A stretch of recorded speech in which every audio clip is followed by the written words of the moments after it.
a 6-bed or a board and care type community, these communities, for me, when I'm generally talking with families, these 6-bed communities are fabulous for those of us that need a higher level of touch. Now, a higher level of touch could be somebody has a little bit of dementia, and as I'm on the phone with the family, and the family's telling me, oh, mom's capable of making her own bed and getting herself dressed and getting through the shower all by herself. She doesn't need any help at all. My question is, do you need to prompt her? If mom is standing in the middle of the room and she's still in her nightgown, do you need to prompt her to say, hey mom, time to get dressed, or time to get your bed made?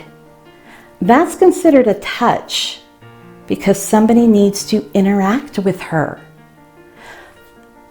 It's time for breakfast. Come for breakfast. She's not going to automatically smell the bacon cooking up and, that means breakfast. Those connections are no longer being made in her brain to say, oh, I smell or hear breakfast being made. It's time for me to go to the table. So touch could be the prompting. It could also be somebody just finished breaking their leg and they can't get up and down on their own, or they're going through rehab so that they can walk again. Well, this now means that we need to assist standing up. Let's hold that walker and make sure that we are able to walk. These are all touches. And because it's a smaller community with a higher number of caregivers to clients, the caregivers can generally eyeball all of the clients. They can generally say and look around and say, Miss Sally is fidgeting. It's about time for her to use the restroom. So they can start recognizing what Miss Sally's needs are. So they can walk up and say, hey, Miss Sally, let's go to the restroom.